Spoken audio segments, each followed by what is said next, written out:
Hey hello everyone, this is Ekta Rastogi and welcome back to अपने दिन वाला। ये हमारे अकाउंटेंट के लिए आज हम करने वाले हैं मैराथन, जिसमें मैं 40 क्वेश्चन कराने वाली हूँ। ये 40 क्वेश्चन बहुत मोस्ट इंपॉर्टेंट होने वाले हैं, क्योंकि इन क्वेश्चन से आपको बहुत सारी चीजें मिल सकती हैं एग्जामिनेशन में। अच्छा स्कोर करने के लिए चलिए लगा लेते हैं इन क्वेश्चंस को। इन क्वेश्चंस के साथ में जो कुछ एडिशनल इन्फॉर्मेशन मैं आपको दिया करूंगी, आप वो क्या करेंगे, आप उसको एक कॉपी और पेन लेकर बैठेंगे और उसको नोट डाउन करते जाएंगे, क्योंकि लास्ट मिनट पर आप जाते समय उसको जरूर पढ़ के जाइएगा। ये आपके काम आने वाला है, मेरी गारंटी है आपको इसमें से बहुत सारे क्वेश्चन मिल जाएंगे। क्योंकि मैंने जो एमआरएस की पीजीटी की तैयारी करवाई कॉमर्स के लिए, जिसकी जो मैंने 23 पार्ट्स की एक सीरीज चलाई, जिसमें से कितने सारे क्वेश्चन यानी 85% क्वेश्चन तो उसी में से मिल गए। तो बहुत बेनिफिशियल रहने वाली है, जुड़े रहिए और बने रहिए। और पूरा सेशन एक बार लगा लीजिए तो आपकी तैयारी बहुत अच्छी हो जाएगी। और डेफिनेटली आप मुझे आकर यहाँ कमेंट करके जाएंगे कि मैम यहाँ से बहुत सारे क्वेश्चन आपको मिले। आपका पेपर भी मैं बता दूं तो बहुत ज़्यादा टफ नहीं आने वाला है, आपका पेपर आएगा इजी। मतलब डायरेक्ट क्वेश्चन मिलेंगे, आता है तो लगा सकते हैं, नहीं आता है तो नहीं लगा सकते, ठीक है।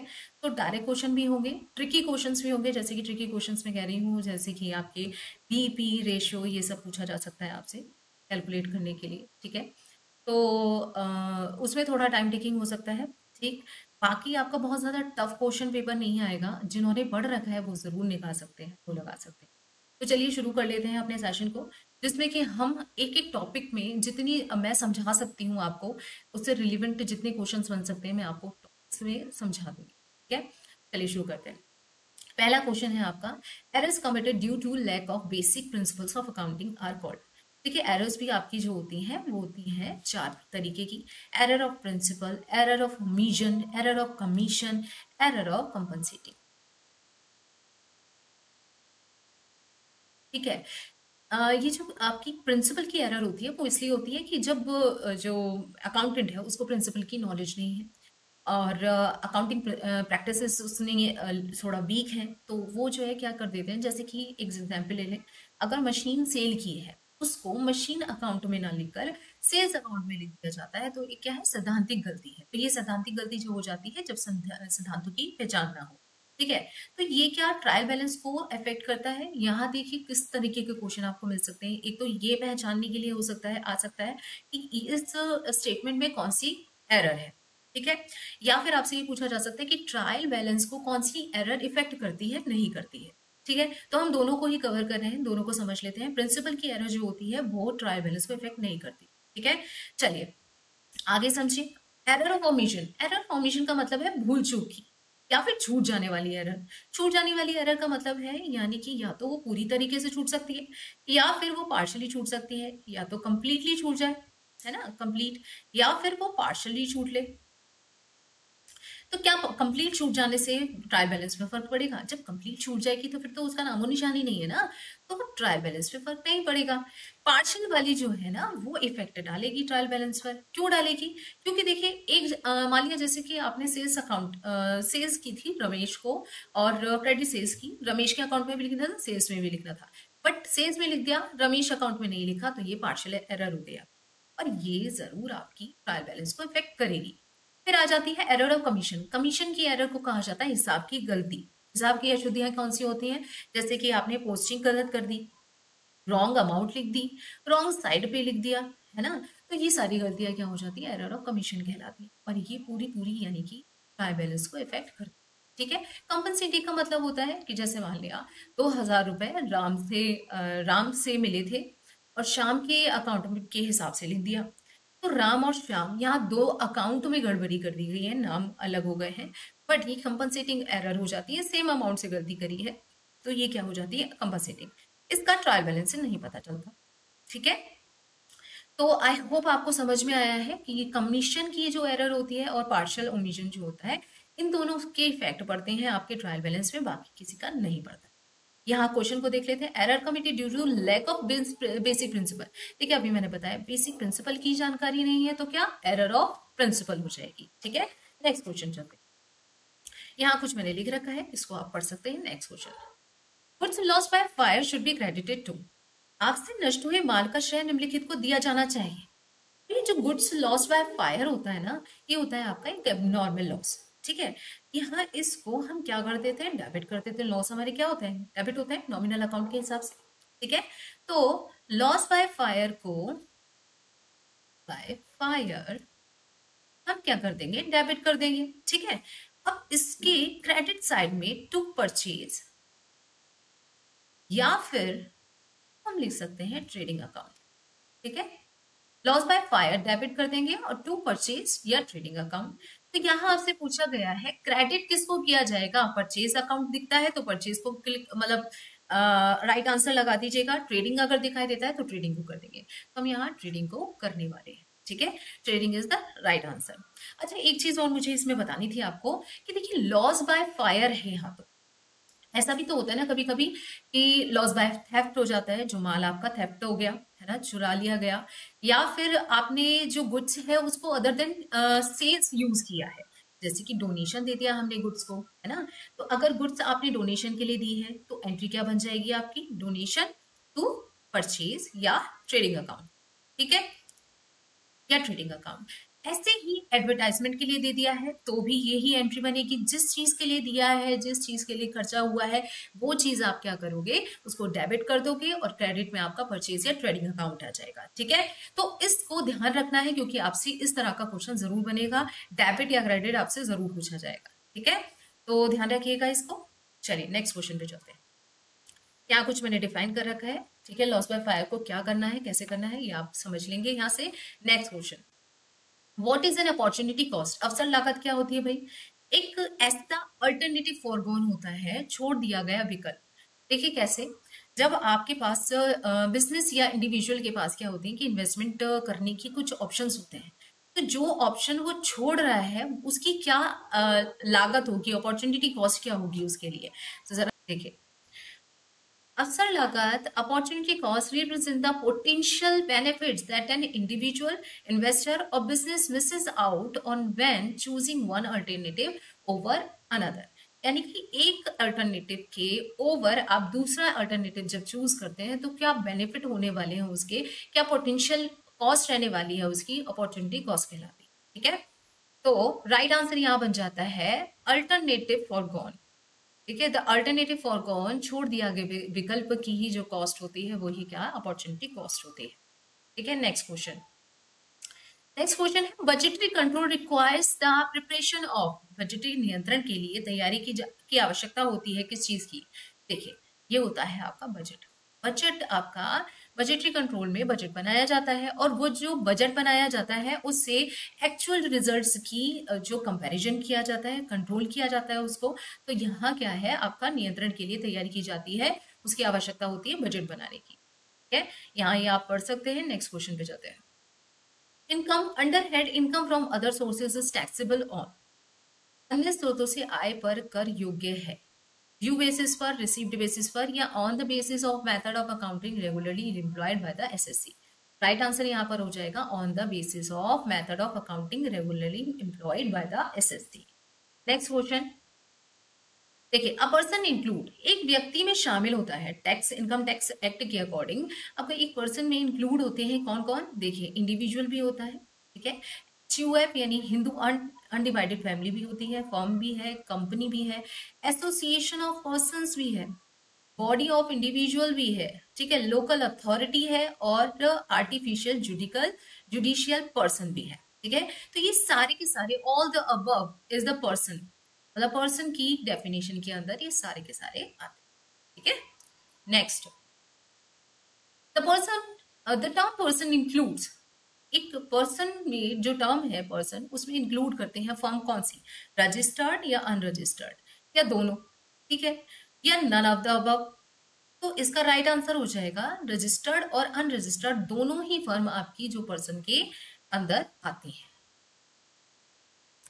Next question, association of person consist of, व्यक्तियों के संघ से मिलकर बनता है, क्या बनता है भाई, इंडिविजुअल्स बनते हैं, कंपनी बनती है, एनी पर्सन अदर देन ए, या एनी काइंड ऑफ पर्सन। देखिए एसोसिएशन ऑफ पर्सन जो होता है वो होता है आपका दो या दो से अधिक पर्सन जो है इंटीग्रेशन कर देते हैं कॉमन पर्पस के लिए और फिर कुछ इनकम कमाने के लिए, मगर वो एक पार्टनरशिप नहीं करते या फिर पब्लिक या प्राइवेट कंपनी नहीं बनाते हैं, ठीक है। तो वो एसोसिएशन ऑफ पर्सन कहलाता है। जिसके अंदर आपके इंडिविजुअल भी आ सकता है, कंपनी भी आ सकती है, यानी कि हम कह सकते हैं कि एनी काइंड ऑफ पर्सन आ सकता है। ठीक है, next next question, the current ratio of 1.5:1, the net current assets is 5,000, what are the current assets. देखिए इसी तरह के क्वेश्चन आपको मिल सकते हैं पेपर में। करंट रेशियो, देखिए करंट रेशियो आपको पता है क्या होता है, लिख लेते हैं। Current ratio is equal to current assets upon current liability, right. इसका जो रेशियो है 1.5/1 दे रखा है। इसका मतलब यह है कि करंट लायबिलिटी 1 के बराबर है, करंट एसेट्स 1.5 के बराबर है, जस्ट इसका 1.5 गुना है। ठीक है, नेट करंट एसेट्स दे रखा है हमको, इसका क्या मतलब होता है भाई। देखिए नेट करंट एसेट्स जो होती है ना आपकी, वो होती हैं वर्किंग कैपिटल। और वर्किंग कैपिटल क्या होता है भाई, वो होता है current assets minus current liability.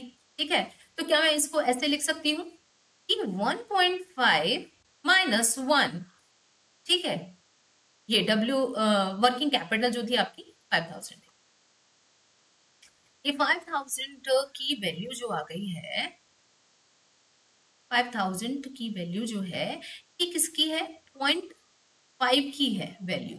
ठीक है, ये समझ आ गया हमको। 0.5 की वैल्यू क्या है, 5,000 है। इट मीन्स मैं ऐसे निकाल सकती हूँ इसको, 5,000 जो है 0.5 की वैल्यू है, तो हमसे पूछा है कि करंट एसेट्स कितनी होंगी, तो हम इससे आपकी करंट एसेट्स भी निकाल सकते हैं, करंट लायबिलिटी भी निकाल सकते हैं, क्योंकि रेशियो तो मैंने पहले ही बता दिया आपको 1.5 ये है और करंट लायबिलिटी 1 है। तो जिसका पूछेगा उसको मल्टीप्लाई कर देंगे, 1.5 यहाँ लिख दीजिए, इसको यहां से हटाया, बच दिया 15 और 3 पंचे 15, तो ये 15,000 आपके क्या हो जाएगा, करंट एसेट्स आ जाएंगे, right. Right answer is C. देखिए यहाँ एक्सप्लेनेशन दे रखा है, इसको आप समझ लीजिएगा। Next, which of the following is not an example of the indirect form of taxation. देखिए टैक्स जो होते हैं ना वो आपके दो तरीके के होते हैं, इनडायरेक्ट और direct.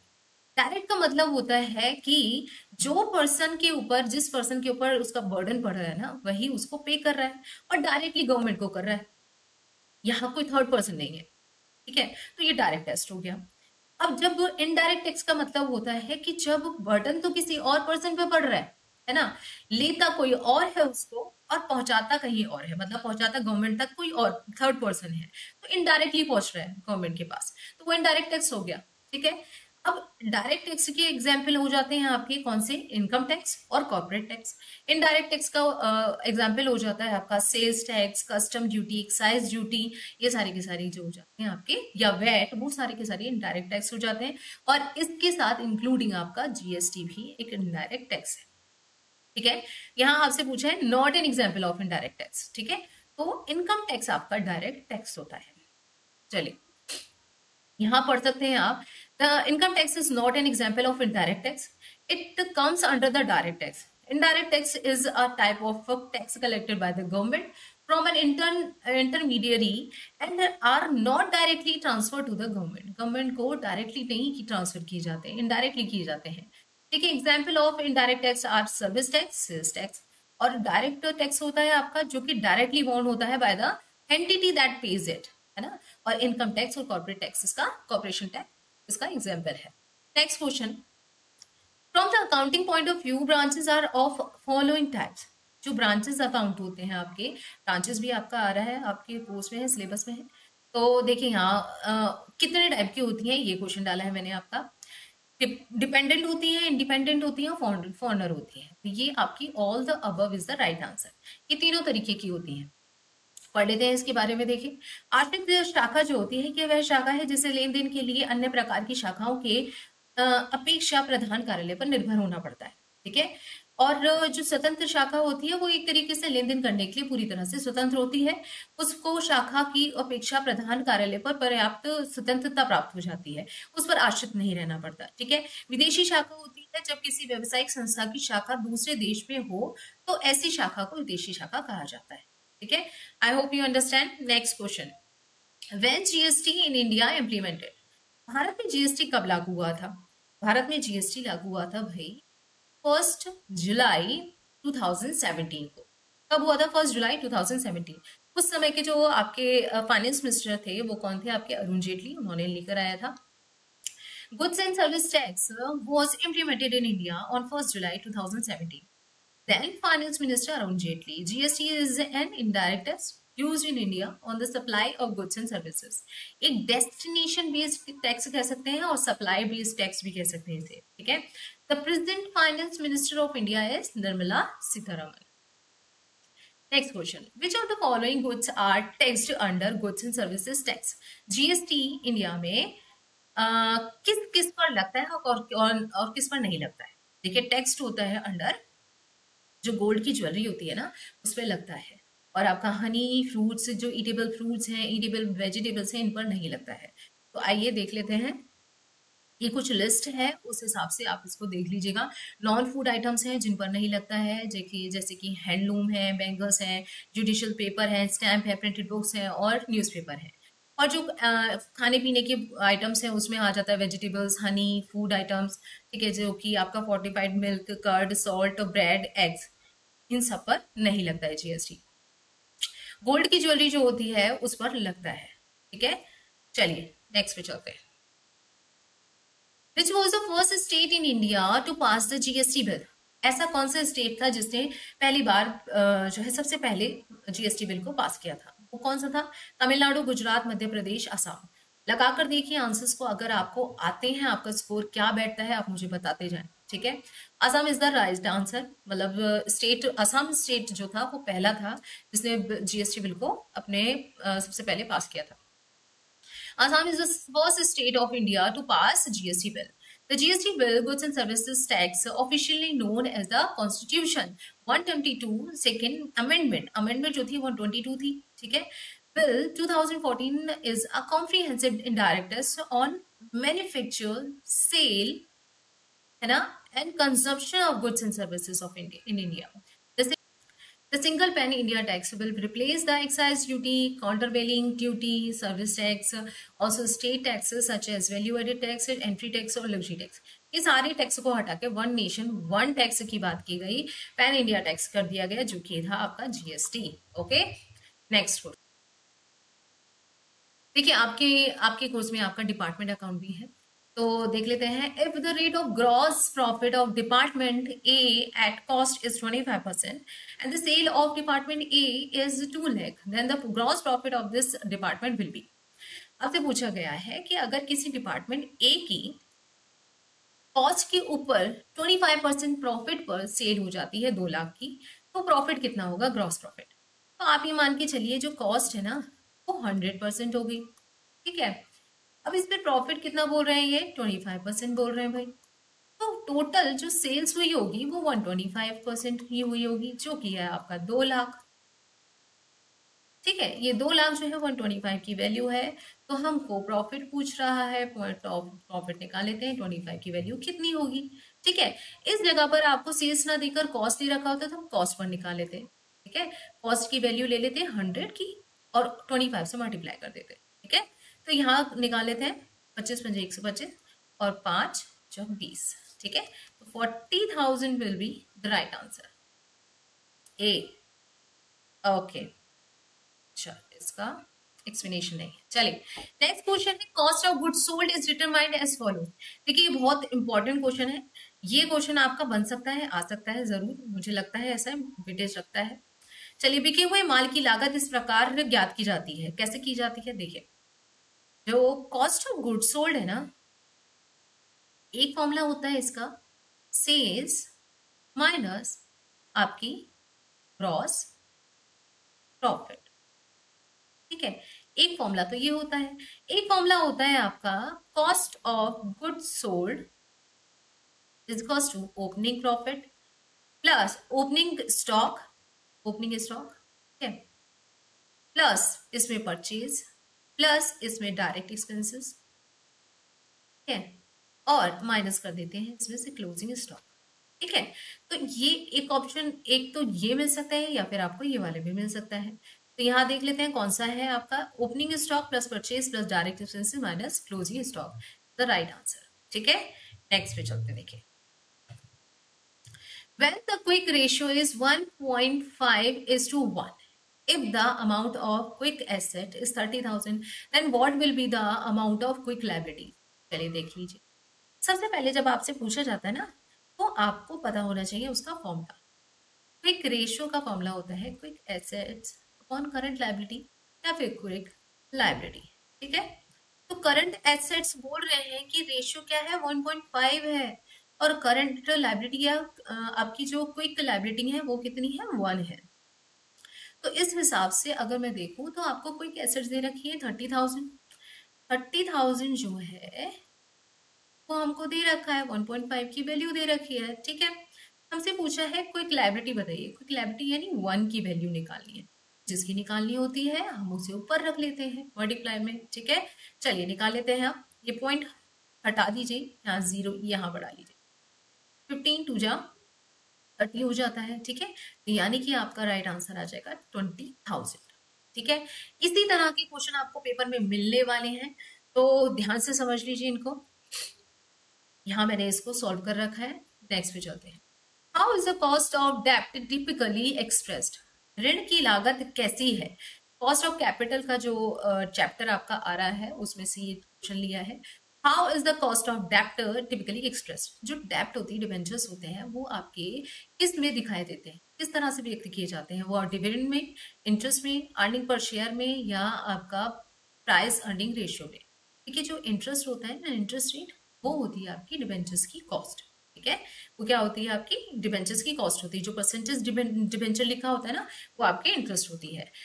The cost of dept is usually expressed in an interest rate representing the interest paid on the dept. Next question. The process of recording, classifying, summarizing all business transactions in order to know the financial result is called. देखिए ये क्या है, ये total सब चीजें ना मिलाकर आपकी क्या है, प्रोसेस ऑफ अकाउंटिंग है। प्रोसेस ऑफ अकाउंटिंग मैं आपको पहले बता चुकी हूँ, बट अब मैं आपको यहाँ से मैं बता देती हूँ प्रोसेस ऑफ अकाउंटिंग। देखिए याद रखिएगा, आई फॉर आइडेंटिफिकेशन। ठीक है, आइडेंटिफाई किया जाता है, आइडेंटिफिकेशन किया जाता है कि ट्रांजेक्शन्स हैं, इवेंट्स हैं, क्या अपने बिजनेस को इफेक्ट करते हैं, नहीं करते हैं। ठीक है, तो आइडेंटिफाई किया जाता है ट्रांजेक्शन्स और इवेंट्स को। ठीक, फिर मेजर किया जाता है मनी टर्म में उनको। ठीक, फिर रिकॉर्ड किया जाता है। रिकॉर्ड कहाँ करते हैं हम, जर्नल में करते हैं, है ना, जर्नल में रिकॉर्ड किया जाता है। फिर उसके बाद हम क्या करते हैं, हम क्लासिफाई करते हैं। क्लासिफाई किया जाता है लेजर में। कहाँ किया जाता है, लेजर में किया जाता है। फिर समराइजिंग करते हैं, याद रखिएगा इसी तरह से समराइजिंग करते हैं। समराइजिंग करते हैं हम ट्रायल बैलेंस में। ठीक है, और फिर इसके बाद प्रॉफिट एंड लॉस में। ठीक है, प्रॉफिट लॉस स्टेटमेंट में, फिर बैलेंस शीट में। ठीक, समराइज हो गया। अब फिर इसके बाद हम एनालाइज करते हैं। एनालाइज से यानी कि जो सीए करता है, सीए कर देगा। एनालाइजेशन के बाद में सी यानी कि आपका कम्युनिकेशन, कम्युनिकेट किया जाता है यूजर्स को। जो इम्पोर्टेंट यूजर्स हैं कंपनी के या बिजनेस के, उनको सारी चीजें कम्युनिकेट की जाती हैं। तो इसका कोड बन जाता है IMRCSAC। ऐसे याद कर लीजिएगा, प्रोसेस ऑफ अकाउंटिंग याद रहेगा। हो सकता है आपसे इसका इस तरह से आपसे कोड बनाकर पूछ लिया जाए। ठीक है, तो यहाँ राइट आंसर हो जाता है प्रोसेस ऑफ अकाउंटिंग में रिकॉर्डिंग, क्लासिफाइंग, समराइजिंग ऑल की सारे के सारे क्या कहलाते हैं, आपका अकाउंटिंग कहलाता है, लेखांकन कहलाता है। नेक्स्ट क्वेश्चन पे चलते हैं। देखिए नेक्स्ट क्वेश्चन है आपका, a bank reconciliation statement is prepared with the help of. ये जो बैंक रिकंसिलिएशन स्टेटमेंट होते हैं ना, बीआरएस, वो कैसे बनाए जाते हैं, क्यों बनाए जाते हैं, जरा समझ लेते हैं। देखिए हर किसी का अकाउंट आजकल बैंक में होता है। जो व्यापारी है या आप हो, आप ये मान के चलिए, जब आप अपना पैसा जमा करते हैं बैंक में, तो आप क्या करते हैं, बैंक को डेबिट कर लेते हो अपने पास। अपनी कैश बुक में क्या करते हो, बैंक को डेबिट कर देते हो, क्योंकि आपने पैसा जमा करवाया है। अब बैंक क्या करती है, बैंक अपने पास अपने स्टेटमेंट में यानी पासबुक में क्या कर देती है, उसको उस पैसे को क्रेडिट कर देती है। ठीक है, क्रेडिट कर देती है। आपने जब पैसा निकाला है, जब पैसा आप निकालते हो, विड्रॉ करते हो, तो आप क्या करते हो, बैंक को क्रेडिट कर देते हो। उसी तरह से बैंक क्या करती है, आपको डेबिट कर देती है। आपके पास मैसेजेस आते हैं ना कि your account has been credited, your account has been debited. तो क्रेडिटेड का मतलब है यानी कि पैसा और जमा हो गया है, डेबिटेड का मतलब है यानी कम हो गया है। ठीक है, तो जब ये कैश और बैंक दोनों अपने स्टेटमेंट मैच करते हैं, तो ऐसा तो जरूरी नहीं है कि एक ही दोनों सेम हो जाए, दोनों मैच कर जाए। तो जब जब उनमें अलग अलग एंट्रीज होती हैं, कुछ एंट्रीज ऐसा होता है कि कैश बुक में लिख ली गई बट पासबुक में अभी तक नहीं लिखी गई है, तो ऐसी कंडीशन को चेक करने के लिए बैंक समाधान विवरण बनाया जाता है, यानी बैंक रिकंसिलिएशन स्टेटमेंट बनाया जाता है। ठीक है, ये 4 तरीके से बनता है। जब कैश बुक का आप क्या लेते हैं, डेबिट बैलेंस लेते हैं। ठीक है, और पासबुक का आप क्या लेते हैं, क्रेडिट बैलेंस लेते हैं। जैसा कि मैंने आपको बताया, डेबिट बैलेंस आप कैश बुक में तब करते हो जब बैंक में जमा करते हो, और पासबुक यानी बैंक अपने पास क्रेडिट कब करता है, जब आप जमा कर रहे हो पैसा। तो ये तो नॉर्मल कंडीशन हो गई। ठीक है, नॉर्मल करंट अकाउंट में आपने जमा करे हैं। अब जब ओवरड्राफ्ट की कंडीशन हो जाती है ना, वो कब होती है, देखें, वो होती है जब कैश बुक का बैलेंस होता है आपका, कैश बुक का बैलेंस आपका क्रेडिट बैलेंस हो। ठीक है, और पासबुक का आपका बैलेंस कैसा हो, डेबिट बैलेंस हो। ठीक है, इस तरह का क्वेश्चन आपसे बन सकता है कि ओवरड्राफ्ट इनमें से कौन सा है ना, ओवरड्राफ्ट की कंडीशन आप इसमें से कौन सी है। तो आपको ये चूज करना होगा, कैश बुक का क्रेडिट बैलेंस ओवरड्राफ्ट होता है, पासबुक का डेबिट बैलेंस आपका ओवरड्राफ्ट होता है। तो ये याद रखिएगा, इससे जिस तरह का क्वेश्चन बन सकता है, मैंने इसलिए इस आपको एक्सप्लेन किया है। चलिए अब इस क्वेश्चन को सॉल्व कर लेते हैं। अब bank reconciliation statement is prepared with the help of bank statement and bank column of cash book. यही राइट आंसर है। देखिए, बैंक स्टेटमेंट यानी पासबुक को हम चेक करते हैं, और बैंक का कॉलम जो हम कैश बुक में बनाते हैं ना, उसको चेक किया जाता है। ठीक है, यहाँ एक्सप्लेन किया हुआ है। नेक्स्ट क्वेश्चन पे चलते हैं। Which one of the following accounting standard is withdrawn bye ICAI। देखिए, आपका अकाउंटिंग स्टैंडर्ड भी आपके कोर्स में है, सिलेबस में है। इसका राइट आंसर हो जाता है अकाउंटिंग स्टैंडर्ड 8, जो कि रिसर्च एंड डेवलपमेंट से रिलेटेड था, उसको विड्रॉल कर लिया गया है। और जो ये एडिशनल जानकारी है कि अकाउंटिंग स्टैंडर्ड 26 जो होता है ना, इंटेंजिबल एसेट्स से बिलोंग करता है, और उसको मैंडेटरी किया हुआ है। ठीक है, रिप्रेजेंटेड रेस्पेक्टिव एंटरप्राइजेस के लिए। चलिए नेक्स्ट क्वेश्चन पे चलते हैं। Which of the following is not a method of depreciation. Method of depreciation कौन सा नहीं है, देखिए इसको मैं ऐसे समझा देती हूँ। देखिए, एन्युटी मेथड भी होता है, डिमिनिशिंग मेथड भी होता है, ठीक है, ह्रास पद्धति, और एक रिप्लेसमेंट मेथड नहीं होता है। ठीक है, स्ट्रेट लाइन मेथड भी होता है। Replacement method is not the method of depreciation. Next पे चलते हैं। देखिए, ध्यान समझते हैं, रिप्लेसमेंट मेथड नहीं होता है। आपके कौन कौन से हो सकते हैं डेप्रिसिएशन के मेथड, स्ट्रेट लाइन मेथड। इसका फॉर्मूला आपका क्या होता है, देखिए, cost of machine. Cost of machine में आपको पता है ना कि क्या होता है, कि मशीन को लाने, लगाने, इंस्टॉल करने के जितने भी खर्चे होते हैं, वो सारे के सारे कॉस्ट ऑफ मशीन में जोड़ लिए जाते हैं। इसमें से माइनस कर देते हैं स्क्रैप वैल्यू। स्क्रैप वैल्यू यानी कि आपका अवशेष मूल्य, जितना बच गया है बाद में, है ना, वो अवशेष मूल्य है। उसके बाद इसको डिवाइड कर दिया जाता है वर्किंग लाइफ के साथ। ठीक है, ये हो जाता है फॉर्मूला आपका स्ट्रेट लाइन मेथड का। या फिर एक सिंपल सिंपल ये भी हो सकता है, कॉस्ट ऑफ मशीन, ठीक है, और इनटू रेट, एक फिक्स रेट दे दी जाए, और अपॉन 100। ठीक, फिर WDV मेथड आ जाता है। इस मेथड के बारे में अगर मैं बताऊं तो इसमें क्या होता है कि आपका जो मशीन अकाउंट का बैलेंस है ना, कभी भी जीरो नहीं आएगा, कभी भी जीरो नहीं आएगा। और जो डेप्रिसिएशन की रेट है वो तो फिक्स होती है, बट डेप्रिसिएशन हर साल कम होता जाता है। जो अमाउंट होती है वो धीरे धीरे हर साल कम होती जाती है डेप्रिसिएशन, इसीलिए बोला जाता है रिटन डाउन वैल्यू मेथड। ठीक है, फिर इसके बाद आ जाता है sum of years of digit method, annuity method, sinking fund method. ये बहुत इंपॉर्टेंट है, इससे क्वेश्चंस भी बहुत बनते हैं। चलिए इसको भी समझ लेते हैं, इसके बारे में क्या है। देखिए, सिंकिंग फंड मेथड क्या होता है, खाली डेप्रिसिएशन की व्यवस्था नहीं करता है, ये जो मशीन होती है उसके रिप्लेसमेंट की भी व्यवस्था करता है। रिप्लेसमेंट की व्यवस्था कैसे करता है, देखिए, प्रॉफिट लॉस अकाउंट से हर साल डेप्रिसिएशन लगा के वो जो डेप्रिसिएशन का पैसा है ना, वो प्रॉफिट लॉस अकाउंट से ट्रांसफर कर दिया जाता है सिंकिंग फंड अकाउंट में। ठीक है, अब ये जो पैसा है ना, सिंकिंग फंड अकाउंट में ही थोड़ी रखा जाएगा, इसको इन्वेस्ट कर दिया जाता है। सिंकिंग फंड इन्वेस्टमेंट अकाउंट में डाल दिया जाता है। इन्वेस्टमेंट अकाउंट जब पूरा साल, पूरे मतलब इसका जब वर्किंग लाइफ खत्म हो जाती है मशीन की, तो क्या किया जाता है, इस इन्वेस्टमेंट को बेच दिया जाता है, और इसके सेल पर जो प्रॉफिट होगा उसको वापस कहाँ ट्रांसफर कर देंगे हम, सिंकिंग फंड अकाउंट में ट्रांसफर कर देंगे। ये इतना थोड़ा चार्ट करके मैंने आपको क्यों समझाया है, क्योंकि हो सकता है आपसे पूछ लिया जाए सिंकिंग फंड में कहाँ से पैसे ट्रांसफर किया जाता है, प्रॉफिट लॉस से किया जाता है। अब सिंकिंग फंड इन्वेस्टमेंट को बेचने के बाद जो प्रॉफिट होता है वो कहाँ ट्रांसफर करते हैं, सिंकिंग फंड अकाउंट में करते हैं। तो ये कुछ बातें आपको याद रह जाएंगी एग्जाम में, ठीक है, इसलिए मैंने आपको समझाया। ये इंपॉर्टेंट भी है सिंकिंग फंड मेथड, ठीक है। इसके अलावा है machine hour method, production units method, depletion method, ठीक है। तो ये कुछ इंपॉर्टेंट है, बाकी इसके अलावा भी और डेप्रिसिएशन के मेथड्स होते हैं। चलिए नेक्स्ट पे चलते हैं। देखिए, match the items of list 1 and list 2। Items को मैच करना है जिसमें आपके अकाउंटिंग स्टैंडर्ड दे रखे हैं। देखिए, एक बार अकाउंटिंग स्टैंडर्ड्स की पूरी लिस्ट पड़ जाएगा, ये इसका बहुत इंपॉर्टेंट क्वेश्चन है। और ये आपके होता क्या है कि होते बहुत इजी है, एक बार याद कर लीजिएगा, नजर से डाल लीजिएगा, कभी ना कैसे आपको याद हो जाएगा। आप क्या निमोनिक बना के याद कर सकते हो उसको। देखिए, यहाँ समझ लेते हैं पहले अकाउंटिंग स्टैंडर्ड 9 का मैच करना करिए जरा, किससे मैच होगा। ये मैच होता है आपका रेवेन्यू रिकॉग्निशन से। 9 होता है आपका रेवेन्यू रिकॉग्निशन से। 16 क्या है, 16 है बोरोइंग कॉस्ट से रिलेटेड। 19 है आपका आपका अकाउंटिंग फॉर लीजेस, ठीक है, लीजेस।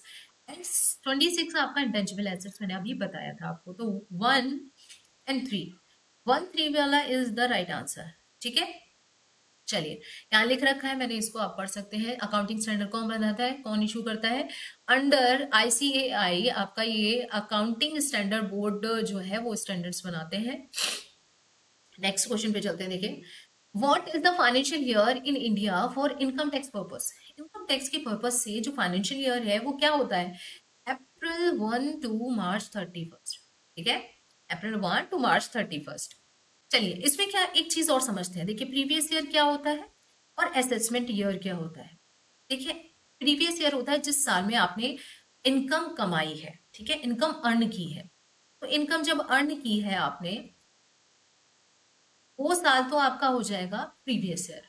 अब उस पर जब आप टैक्स कैलकुलेट कर रहे हो और ईयर में पे करना है आपको टैक्स, तो वो कहलाता है आपका असेसमेंट ईयर। मान लिया जैसे कि आपने कोई अमाउंट, कोई इनकम आपने अर्न की थी, आपकी आपके 1 अप्रैल टू 31 मार्च 2018 टू 19। तो इसका जो आपका असेसमेंट ईयर होगा वो क्या होगा, 1920 होगा, ठीक है। इस तरह से याद रखिएगा। नेक्स्ट पे चलते हैं अब। Auditing begins where. Auditing begins कहाँ शुरू होती है, जहां खत्म होती है आपकी अकाउंटिंग, यानी लेखांकन आपका खत्म होता है। इसके बारे में पढ़ लो। देखिए, accounting is the backbone of auditing. बिल्कुल, once the books of accounts are finalised then only audit can be started. Audit is the process of verifying, verify करता है बुक्स ऑफ अकाउंट्स को नेसेसरी सपोर्टिंग डॉक्यूमेंट्स से, और ये ensure करता है कि कोई फ्रॉड तो नहीं किया गया है बुक्स ऑफ अकाउंट्स में, उनको चेक करता है, ठीक है। ऑडिटिंग इसलिए की जाती है।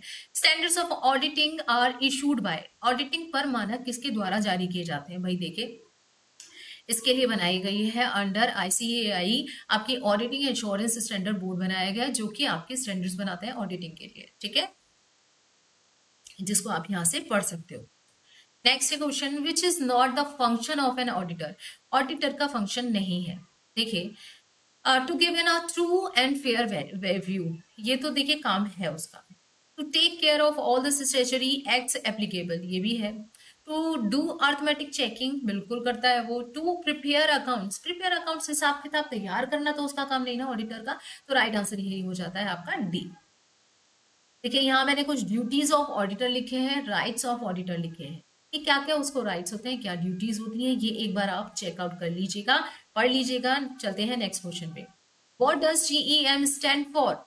जीईएम आपके कोर्स में है, आपके सिलेबस में है, आपको ये पता होना चाहिए। इससे इंपॉर्टेंट क्वेश्चन आपके बन सकते हैं। देखिए, government e market place is the right answer.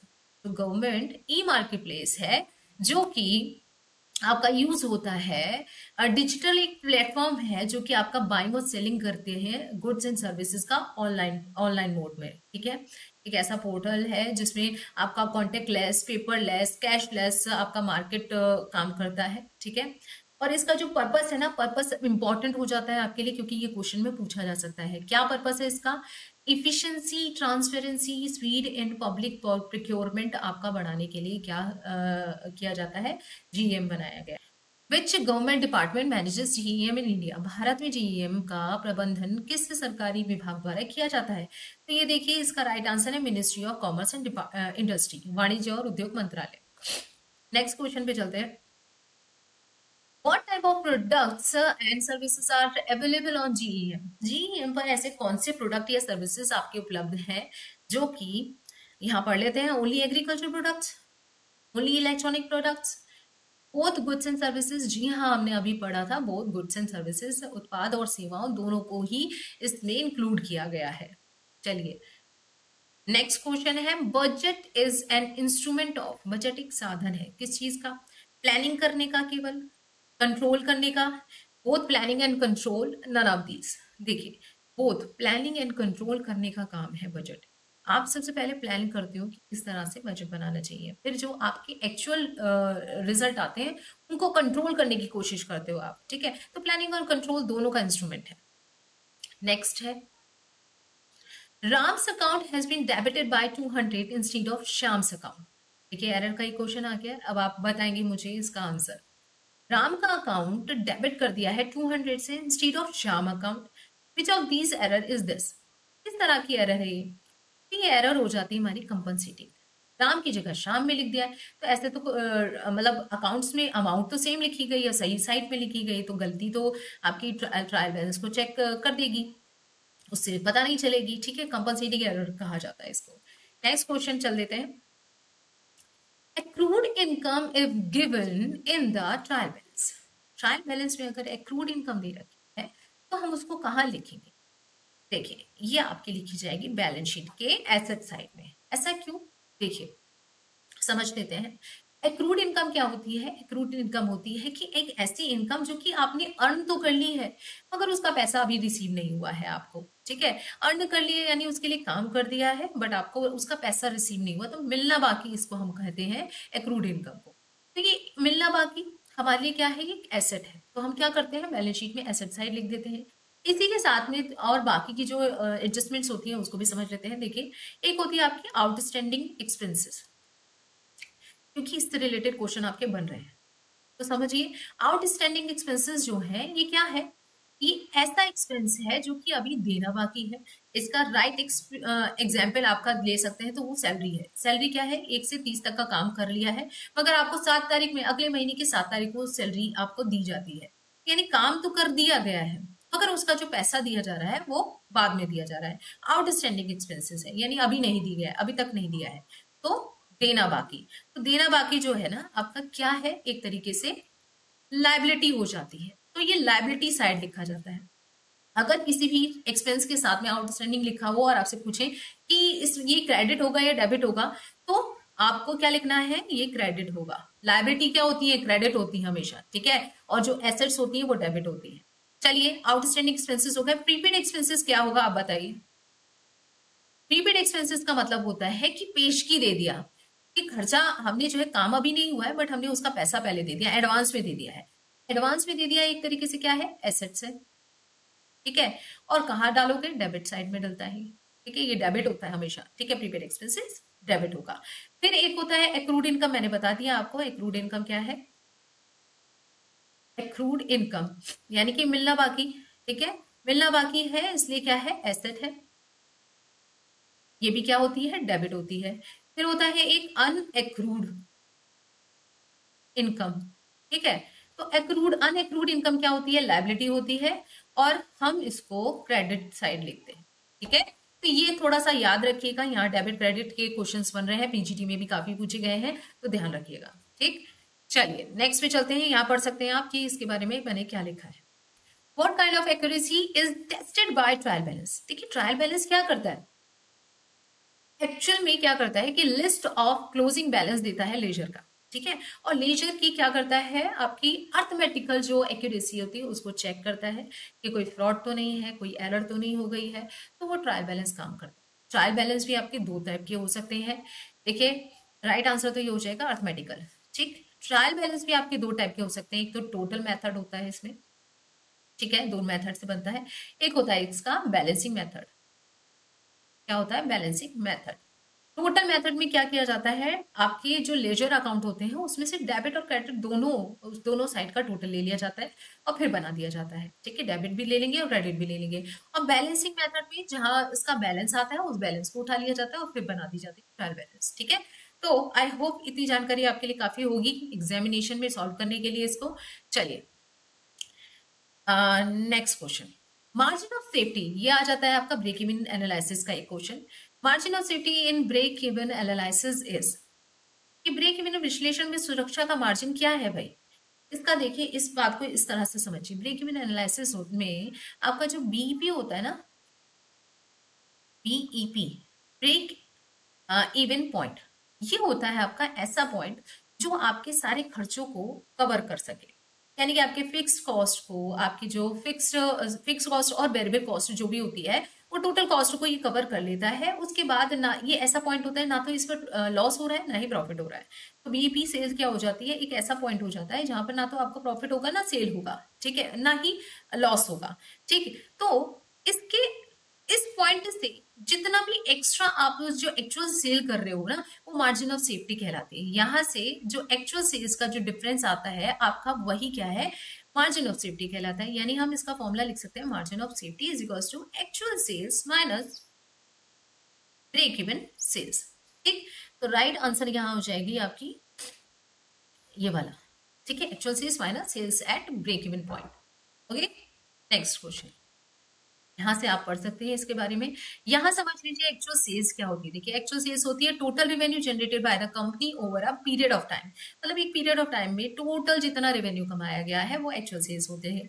Sales at break even point का मतलब वही है, देखिए, जहां पर ऐसा लेवल ऑफ सेल्स जहां पर company needs to cover all the fixed cost and variable cost, जहां पर उसको अपने कॉस्ट को कवर करना है, प्रॉफिट और लॉस से उसको कोई मतलब नहीं है, वहां होता भी नहीं है उसको। ठीक है, next question, break even is not affected by changes in, परिवर्तनों से ब्रेक इवन प्रभावित नहीं होता है। किसके, देखिए, sales per unit, sales price per unit, variable cost per unit, total cost, number of unit sold. देखिए, जो अफेक्ट नहीं होता, not affected by number of unit sold, जो यूनिट सोल्ड की जा रही है उनके नंबर से अफेक्टेड नहीं होता break even point. But selling price से per unit, variable cost per unit, total cost, वो फिक्स्ड कॉस्ट जो है, इन सबसे फर्क पड़ता है। यहाँ मैंने कुछ इनके बारे में लिखा हुआ है, वेरिएबल कॉस्ट पर यूनिट क्या है, तो फिक्स्ड कॉस्ट क्या है और उनसे कैसे फर्क पड़ता है, आप इसको पढ़ सकते हैं। जिनसे फर्क पड़ता है, इफेक्ट करती है, वो होती है आपकी कौन सी, ये होती है selling price per unit, variable cost per unit, total fixed cost. जिनसे नहीं करता है वो होता है number of unit sold. For an organization producing a product, the fixed cost per month is 12,000। यानी कि पूरे साल में जो एक प्रोडक्शन, एक ऑर्गेनाइजेशन है प्रोडक्शन कर रही है, फिक्स कॉस्ट पर यूनिट आपका उसका कितना है, per month, sorry, per month कितना है, 12,000। यानी ऐसे लिख लेते हैं, fix cost is equal to 12,000। ठीक है, वेरिएबल कॉस्ट दे रखी है, variable cost is equal to 24। ठीक, the unit selling price of the product is 48। यानी कि आपका सेलिंग प्राइस जो है पर यूनिट, ठीक है, per unit is equal to कितनी है आपकी, 48। तो achieve break even the minimum production per month shall be, कि आपको ब्रेक इवन निकालना है, ब्रेक इवन वो भी यूनिट्स में, प्रोडक्शन निकालना है ना, तो आपको इसका फॉर्मूला होता है, देखिए, break even sales, break even sales in units equals to fix cost upon contribution. Contribution कैसे निकलता है भाई, कॉन्ट्रीब्यूशन निकलता है हमारा सेलिंग प्राइस में से वेरिएबल कॉस्ट को माइनस कर देंगे हम, तो हमारी आ जाती है कॉन्ट्रीब्यूशन। यानी कि सेलिंग प्राइस में से वेरिएबल कॉस्ट को माइनस कीजिए तो आ जाएगी आपकी, क्या आ जाएगी, क्या आ जाएगी, कॉन्ट्रीब्यूशन आ जाती है। कॉन्ट्रीब्यूशन यहां लिख लेते हैं, देखिए, फिक्स कॉस्ट कितना था आपका, 12,000,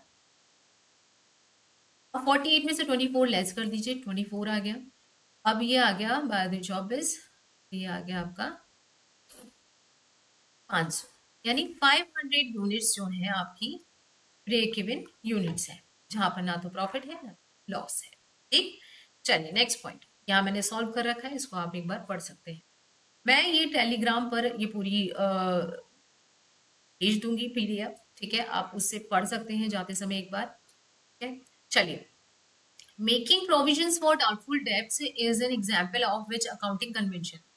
making provision for doubtful debts, पहले कन्वेंशन को समझ लेते हैं। देखिए भाई, मैं आपको बता दूं, देखिए कॉन्सेप्ट तो आई थिंक सबको याद होंगे कॉन्सेप्ट सारे, बट फंडामेंटल जो अजम्पशंस होती है ना, वो याद नहीं रहती सबको। तो फंडामेंटल अजम्पशंस कौन सी हैं, जरा एक बार बता देती हूँ। वो होती हैं तीन। गोइंग कंसर्न, ठीक है, एक होती है कंसिस्टेंसी, एक होती है आपकी, एक होती है एक्रूअल। ठीक, इसका मतलब होता है गोइंग कंसर्न, यानी कि आपका जो बिजनेस है आप ये सोचकर नहीं करते हो कि आज ही बंद हो जाएगा, आप ये सोच के चलते हो कि फॉर फ्यूचर तक मेरे चलता रहेगा। ठीक है, और इसी वजह से, इसी कॉन्सेप्ट या एजम्पशन की वजह से हम क्या करते हैं, हम फिक्स कॉस्ट और करंट, फिक्स्ड एसेट्स और करंट एसेट्स में अंतर करते हैं। आपके कैपिटल एक्सपेंडिचर हो या रिवेन्यू एक्सपेंडिचर, उनमें अंतर किया जाता है। ध्यान रखिएगा, इन पॉइंट्स को लिख लीजिएगा।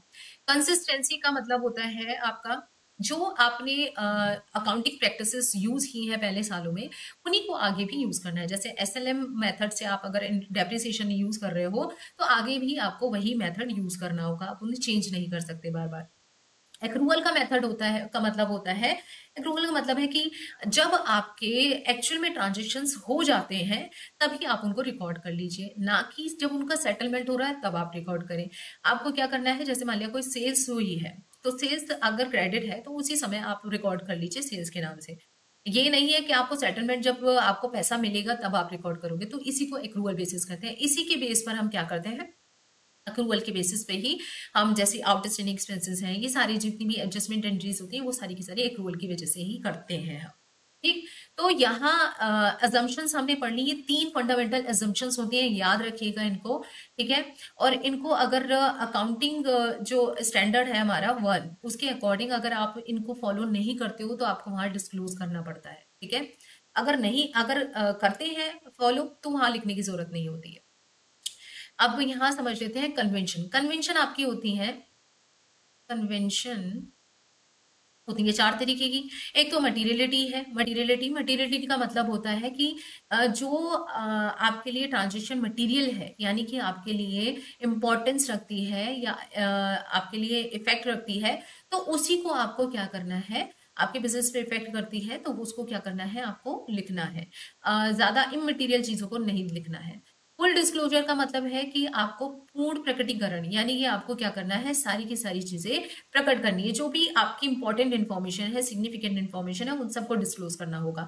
बिजनेस एंटिटी क्या होती है, ये तो एक कॉन्सेप्ट है, कॉन्सेप्ट है। तो इस कॉन्सेप्ट के बारे में कहा जाता है, बिजनेस एंटिटी का मतलब ये है कि बिजनेस की अपनी एंटिटी होती है और ओनर से अलग होती है। यानी कि इसी वजह से हम क्या करते हैं, इसी कॉन्सेप्ट की वजह से जो ओनर क्या लगाता है, पैसा लगाता है, कैपिटल लगाता है, उसको हम क्या करते हैं, उसको लाइबिलिटी मानते हैं। ठीक है, तो बिजनेस एंटिटी क्या होता है, कॉन्सेप्ट है, ये आपका क्या है, कन्वेंशन नहीं है। कन्वेंशन में आ जाते हैं मटेरियलिटी, फुल डिस्क्लोजर, प्रूडेंस, यानी रूढ़िवादिता का। रूढ़िवादिता का मतलब होता है कि आप क्या करेंगे, anticipate, do not anticipate profit, anticipate मत कीजिए प्रॉफिट के लिए, बट आप लॉसेस के लिए एंटिसिपेट कर लीजिए। तो ये आपको सिखाता है, आपको रूढ़िवादिता का कन्वेंशन, यानी प्रूडेंस कह सकते हैं और कंजर्वेटिज्म कह सकते हैं। ठीक है, तो यहाँ एक और बच जाता है, एक है कंसिस्टेंसी। कंसिस्टेंसी आपको मैंने बता ही दिया क्या मतलब होता है, कि एक अकाउंटिंग प्रैक्टिसेस जो आपने यूज करी है वही आगे भी यूज करनी है, कंसिस्टेंट रहना है, जैसे कि आपके खातों को कंपेयर किया जा सके और उसे।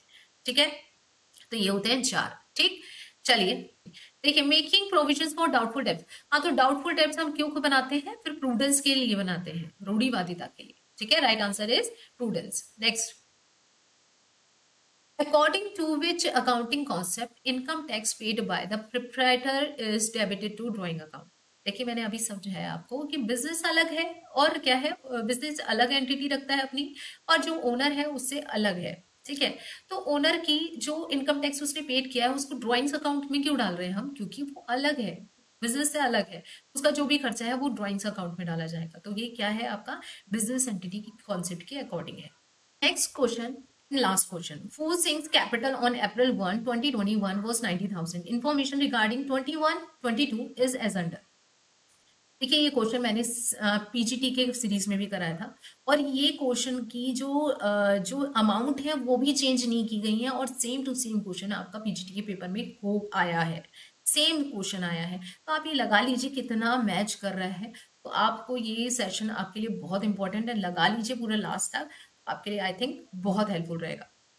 चलिए पढ़ लेते हैं। फोर सीन्स का कैपिटल जो है आपका 1 अप्रैल को 90,000 दे रखा है, ठीक है। अब उसे कह रहे हैं कि उसका कैपिटल बताइए जब 22 को, मार्च 31 22 को बताइए, उसका ओपनिंग दे रखा है, लास्ट में बताना है। तो इसको सॉल्व करते हैं, कैसे कर लेंगे देखिए, यहाँ देखिए। कैपिटल ऑफ फोर सिंह कितनी थी भाई, 90,000 थी, हमने यहाँ लिख ली। ऐड करते हैं, सबसे पहले हम प्रॉफिट करते हैं और इंटरेस्ट ऑन कैपिटल करते हैं। तो प्रॉफिट ले लीजिए 30,000 का, और इंटरेस्ट ऑन कैपिटल है 4,000, वो भी ले लिया हमने, ठीक है। तो कितना हो गया, 34,000। 34,000 हमने यहाँ लिखा, इसको लेस किया, ऐड किया, तो ये आ गया आपका 1,24,000, ठीक है।